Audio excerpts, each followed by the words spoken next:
Paddy, have you brought me any presents? No, I know you've been to Brighton in your own life enough, more than me, so I've brought you no rock and no seagulls. Do you know what? I'm sad, but actually I'm relieved you said no, because I haven't brought you a holiday present either. So Brighton, I went to Hove and Brighton for all the reasons. You had everyone in the world on your sofa. You get a bigger sofa. Yes. And on our sofa this morning, Joe Pike, one of the BBC's finest political brains, to talk us through, this reshuffle, is it over? Is there a lid on it? Ongoing, I think. Oh, still? We'll get into all of that on this Sunday's Newscast. Hello, it's Paddy in the studio. And it's Laura in the studio. It's Joe Pike also in the studio. Marvellous.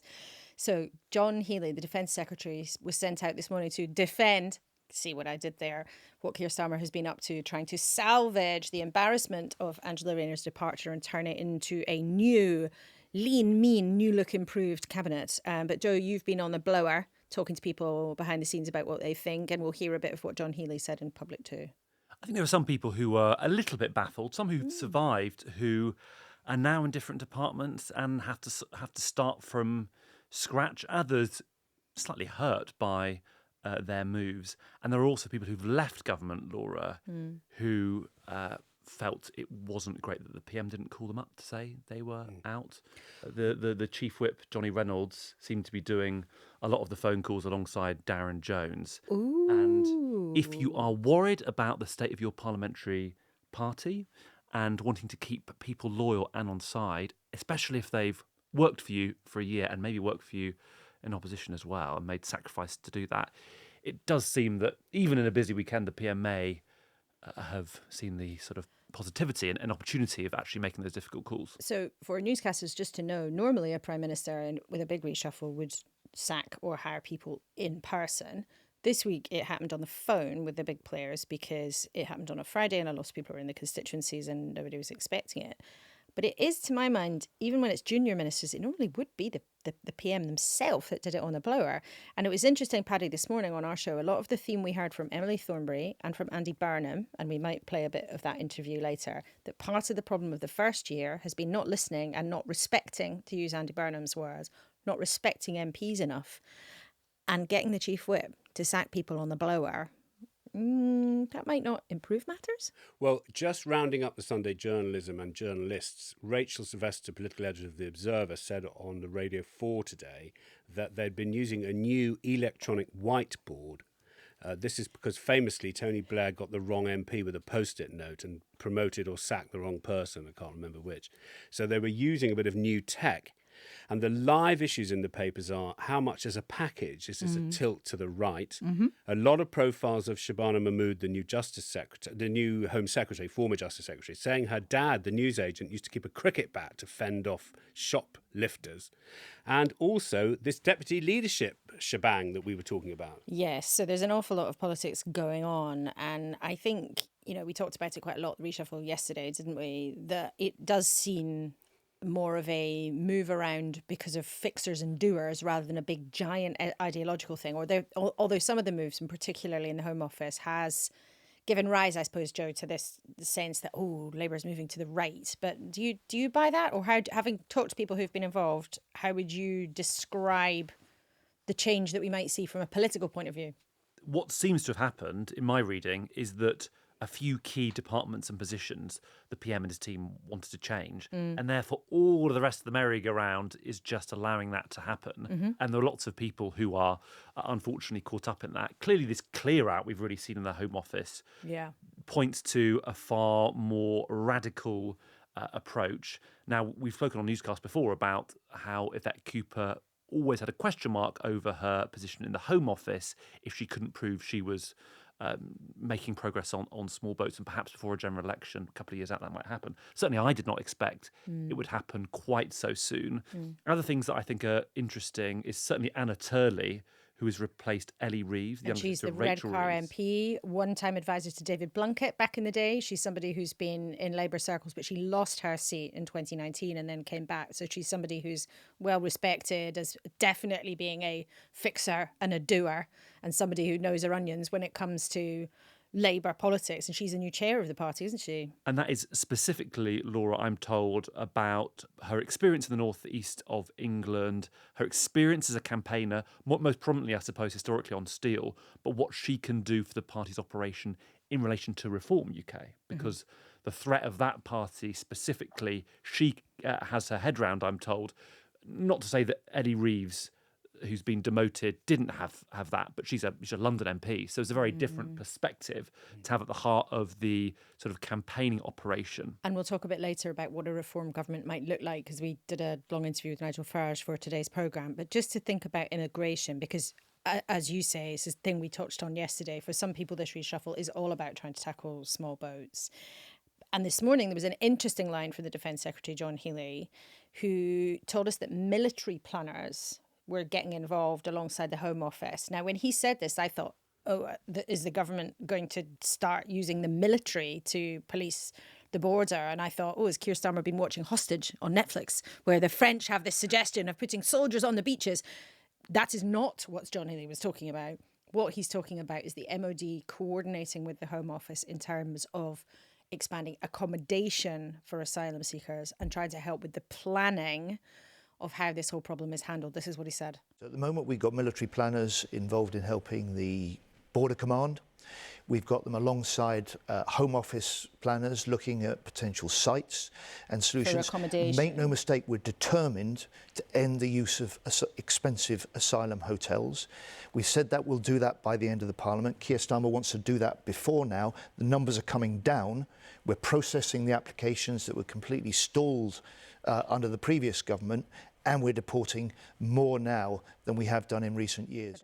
It's interesting, isn't it? Because that, whether it's in the Foreign Office, whether it's in the Ministry of Defence, whether it's in the Home Office, Healey said the Prime Minister's told all of them that they have to raise their game, to go up a gear, but very clearly with immigration as the top focus at the moment. Yes, so the military bases thing it goes allied with we don't want hotels. So there's now no one in British public life who wants people who've come by illegal means put into a hotel. There isn't anyone. No one on the street, no one living in a place, and no one in any political party. But here's an interesting thing, because there are commercial contracts that are written up until 2029. Signed by the Tories. Signed by the Tories, but contracts between the Home Office and three massive accommodation providers who then have lots and lots and lots and lots of contracts with smaller accommodation providers.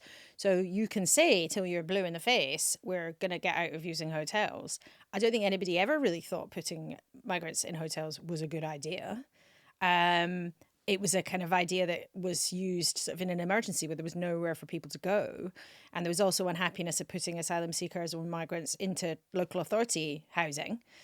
So saying you want to do it and saying we're going to do it more vigorously, we are really going to have to wait to see whether or not this government manages to crack it, because they haven't in the last 12 months and the previous lot didn't then either.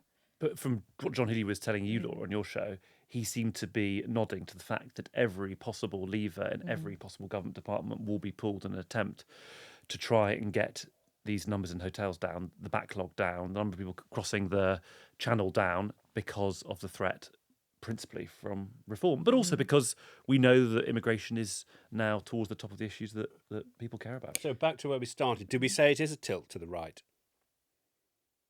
I think we're going to have to wait and see. I think they would probably like the impression that they're giving to be a tilt to the right, if you say that a tilt to the right is having a more a sense of urgency around some of the existing plans that there were to deal with immigration. Because Yvette Cooper was talking to the MOD about these sites. Yvette Cooper was talking about signing a deal with Germany. So it's not that the government is suddenly looking at new things. I think it's about tone. And yeah, I mean, I think it's fair to say that people on the right of the Labour Party will feel, yes, we've got some of what we want here. But is that, is this a big ideological shift? Well, Joe, you're making a face, and so am I. If you're listening to this, Joe's pulling faces, and so... No, that's his normal face. I mean, the trouble we've now got is he's not on very much, and we've just insulted him. Joe, you've got an extraordinary face. Looks like it's been slapped by a kipper.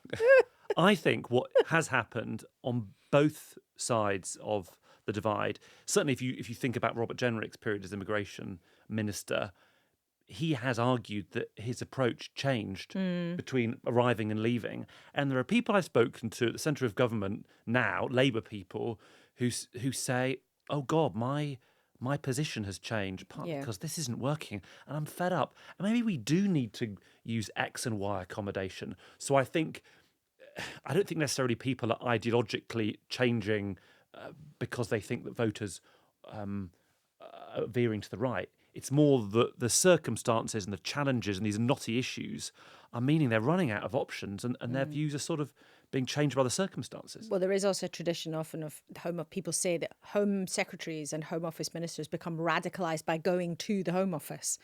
Outside the Home Office, people might have a certain set of views and then they go and see up close what goes on and they change their view. But we will see. But it's very interesting. I think there's something different going on as well politically. It's not just about the policies.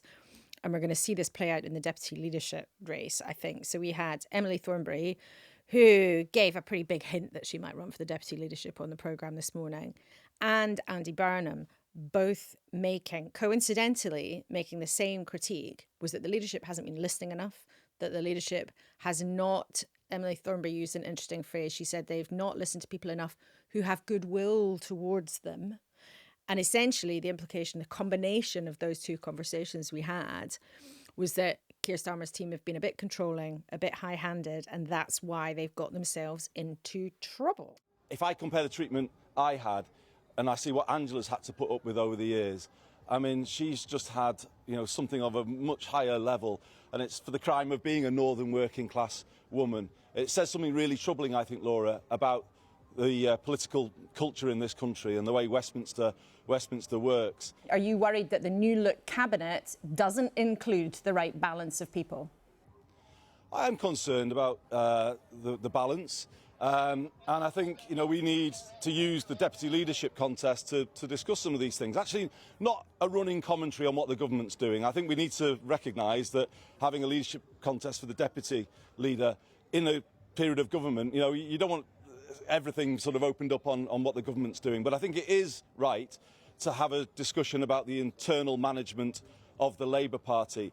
And in a time where the scale and the nature of the challenge we face is such as it is, you need everybody pulling together, all parts of the party pulling together. And that points to a party management style that is less factional and more pluralistic. Labour MPs need to listen to them more and respect them more. They were the ones who, if you like, caused the change in terms of winter fuel and disability benefits. But, they shouldn't be punished for that. I see good people, good MPs losing the whip, people like Rachel Maskell. That doesn't seem fair to me. It didn't happen in the governments I was in Gordon Brown's government or Tony Blair's government. We need a different style here so that everyone is included and we pull together. Do you think Keir Starmer and his team are too thin-skinned then? They can't hack the criticism? I understand that, but I think at times it's gone too far. And as I say, I would like to see our MPs respected more. That is the debate we should have during the deputy leadership contest. I know you're not going to endorse a candidate this morning, but what kind of person do you think should take on that job, and what should their role be? Obviously, I'm biased, but somebody from these parts, I think, would be great. Louise Hay, possibly Lucy Powell, who I think did a brilliant job in government. I think that's what it needs. We need to hear the voice of the party, the voice of the members, and then the voice of our communities behind that, particularly in the north of England, to counter that London centricity. And I just would say more broadly, I think it also needs to be a bit of a reset for the government. I wish the new cabinet and the ministerial team well, and I'm here to support them and work with them. But I do think there needs to be a reset of the way we're doing things. If the government says it's going to do something, it should just do it. So some of the runners and riders could also include Lou Haig. Andy Burnham tipped her, he named her, and Lucy Powell, and he basically said it's got to be a northern woman. That is not entirely surprising that Andy Burnham would say that, but I think region and gender, as well as attitude to policy, may well play a part of this race. So do we rule out it being scrapped? Have we got to that position in 24 hours? Because 24 hours ago we were quoting Tom Watson, the Labour peer now, as saying, actually, you might find a way not to run the deputy leadership campaign appointment right now. Ironic as he was that sort of bulwark of the sort of centre right when he was deputy leader. Yeah. I think it's a bit too early to say. Presumably, Number 10 have a plan around this, because from what Andy Burnham was saying to you, Laura, he seemed to want to position people who would be supporters of him and his type of politics in a key position. Certainly, Louise Haigh and Lucy Powell, I wouldn't say are sort of conviction Starmerites. I wouldn't say they're people who are at the centre of the Starmer project. Yeah, well, they've both been sacked back here, Starmer. So, And therefore you could see, an alternate power base. It could be so problematic for Number 10. It's just not what they want ahead of a conference, is it? No. So some of the suggestions are that they might basically tip a cabinet minister to become the deputy leader, potentially even Shabana Mahmood, the woman of the moment who seems to be top of the list of the, top of the opposite of the naughty list, whatever you want to call that. What's the opposite of the naughty list? Well, we would traditionally call that teacher's pet, but then that's very sort of that's very patronising. pejorative and I patronising. can't say that. No. And when in the version of this that goes out, this will have been edited out. No, I think we should leave it in. you're But welcome you can to leave it say in. that you were unsaying. I was saying that is the pejorative way for what you call the opposite of the naughty list. But no one likes a teacher's pet. No, you can't keep saying Labour that. backbenchers who are frustrated at Keir Starmer, are they going to just take the teacher's pet and give them the job? No, and somebody who is involved in all of this said to me yesterday, if Number 10 tries to impose a sort of favourite candidate, It'll be doomed. That is not going to go down well with the rank and file, because also whoever a favoured candidate would be, if there's someone that's in the cabinet, they would have backed the government's planned welfare changes that they then had to ditch. They'll have probably been on the airwaves defending the winter fuel allowance. They might not have been that outspoken on Gaza. And are they people who are going to make the hearts of Labour members sing, Joe? I mean, the real problem, I think, is that this is all bad for Keir Starmer, because effectively, even though Emily Thornberry and Andy Burnham were being a little bit sort of careful and not that clear in what they were saying, it's all criticism of Keir Starmer and his ability to read politics, have a grip of government, achieve his big sort of policy ambitions. And all of this is a threat to him and an implicit criticism of him. Yeah, because it's an open running referendum on which direction to take the leadership in, because it's a contest for the deputy leadership. So much so that Labour's haunted by the memories of previous ones. I keep boring you to death with the time I reunited Dennis Healey and Tony Benn. Tell me again. Well, I can't tell you enough about it because I asked them to meet us in the House of Lords. So Tony Benn was in there and Dennis Healey walks in. And they tell the story about, how they were going to have to meet to show that everything was all right because this fight had been so bad. And they get together behind a table and then the banner falls off. And they were laughing about it. But at the time, of course, it takes this huge significance. And at the time, and I'm not saying this to be mean, because I am old enough to have an awareness of who those people were in politics, but not all newscasters are blessed as we are with the passage of the years. So, Paddy.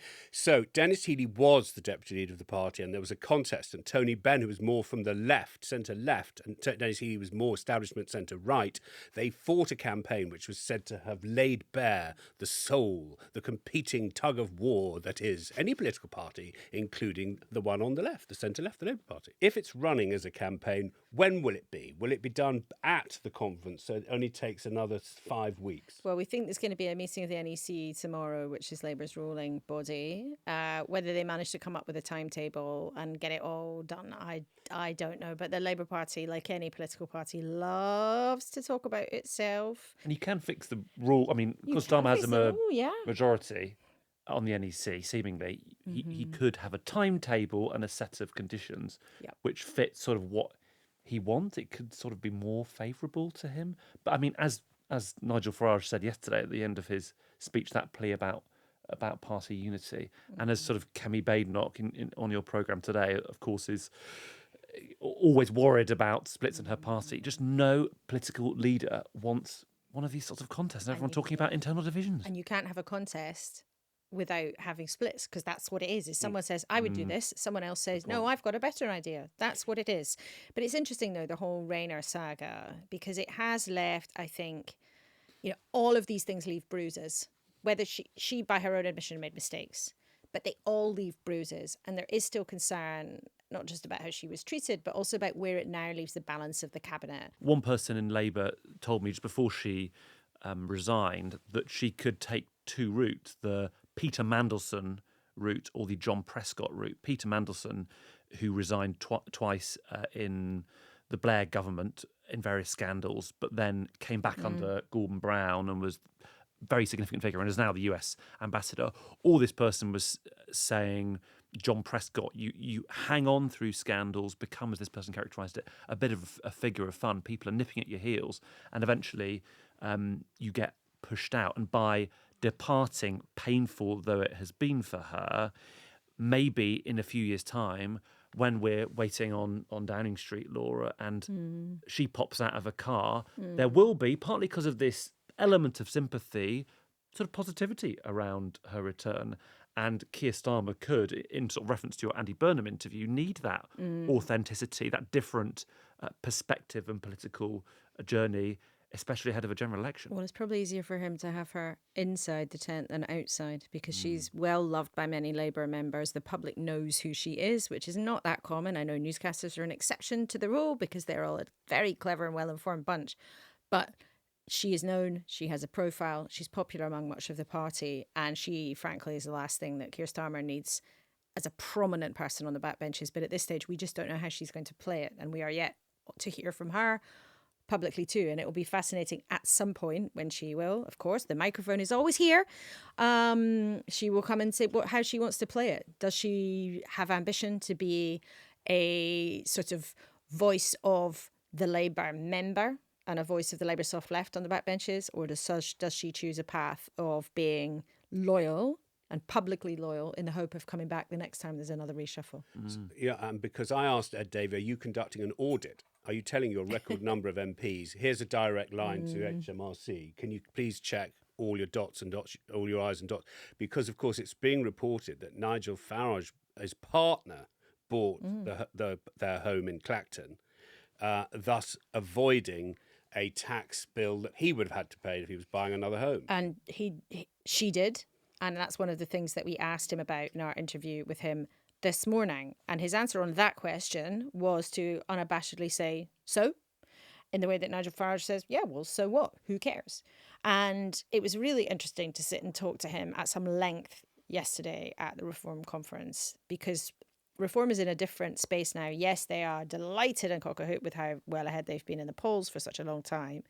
But they are also in a space where, like at another party conference, journalists line up to sit down and do interviews of some decent length. It's not all just shouting questions here and there or the odd appearance on the stage. It was fascinating to hear him admit that he just can't get the staff yet. But I also asked him if there were going to be more people like Nadine Dorries and Jake Berry, former Conservative cabinet ministers, going across to join him, and whether or not one Boris Johnson could ever be one of their number. Oh, I think that the Boris wave, and I like him personally, I always have done. He's a very entertaining bloke, but I think that the Boris wave was felt by millions of people. Legal migration to this country. Yeah, millions of people being allowed into Britain, most of whom, by the way, don't even work and are costing us a fortune. That's something for which this audience will never, ever forgive him. Nadine was a Brexiteer, of course, herself, and she brings us the one commodity we're very short of, and that's experience at government level. That is our biggest weakness. You can ask me lots of questions about policy and personnel and all the rest of it. But if you ask me, how are you going to do this? I can't really give you an answer because I haven't got anybody in the senior team that's ever been there before. Nadine came yesterday, she's the first, and there will be others. Isn't it a bit rich, though, because you're criticising this government saying nobody's qualified to do it, and you're saying, I don't have people who are qualified to do it. As of yesterday, I started to get more qualified to do it, and that process will continue. So we should look out for more former ministers coming to join you? Oh, yes. Any hints of who? Not just yet. Nigel Farage, thank you very much indeed for speaking to us. Wow, that's almost like a sort of elevator conversation, that candour there. I'm very interested in that because we can say this, that Labour's found it they had 14 years to prepare to take over from the Tories and the coalition, which happened in 2010, and they've found it very hard to govern. So what I wonder about hearing that kind of thing. Yes, other politicians will seize on that and say, look, Nigel Farage admits that he doesn't have a clue what he would do in government. But Joe, how do you think the public, and newscasters do let us know how you feel hearing that, what do you think the public are likely to feel when they hear him say that? Certainly a perceived weakness of Nigel Farage's projects through different parties has been that it's a one-man band. Mm-hmm. And I put this to him at Reform Conference, and he sort of bristled at that suggestion, and bristled so much that he actually brought up that encounter in his main conference speech. But then in his interview with you, Laura, he seemed to be sort of admitting that, OK, it's not a one-man band, and he does have a growing number of what he thinks are pretty talented people, but that he doesn't have a cabinet ready yet. And certainly I've met people on the street, voters at different election periods, saying, oh, actually, I'm quite persuaded by Nigel Farage, but he hasn't got somebody I'd see as a obvious chancellor or a foreign secretary. That does seem to be a challenge. I suppose recognising it is good. The other thing I think fascinating about the conference speech and what he said to you after was that jump between his policy on small boats. Mm-hmm. On the conference stage, and his keynote, the big unveiling of a bit of policy was that he would stop the small boats within 2 weeks of becoming Prime Minister. Then he admitted to you it would be 2 weeks after legislation got through the House of Commons, which might not be easy. And it's a completely different thing to the main promise he made. Andrew, newscasters, sent us a WhatsApp, and this is really interesting. Having attended the Reform Conference, I personally saw the party moving to one of government. This is achieved through common sense, whether it was Richard Tice wanting to slash spending or Sarah Pochin arguing for a sentencing system which is fair and just. However, there were elements still of a party of protest, especially around climate change, free speech and health. So that's really interesting. Someone who was there saying, yes, they've made progress, but actually there are still vulnerabilities.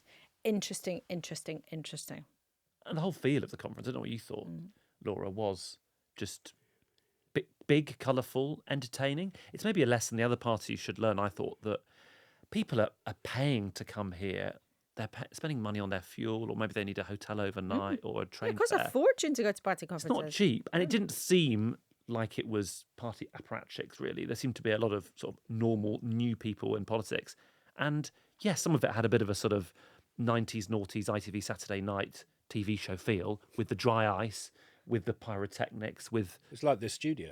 Well, there's a sort of touch of that. It is, isn't it? And millions and millions and millions of people watch those shows. Shiny floor shows. I love them. And actually, it's more of an experience. It was sort of entertaining in a way that hearing about this sub-conference committee compositing this bit of policy can be a bit sort of inaccessible for people. And maybe to get party members involved, other parties should try and make it more entertaining. I cannot wait to see the list of composites at the Labour conference, because that's the kind of thing that gets me going.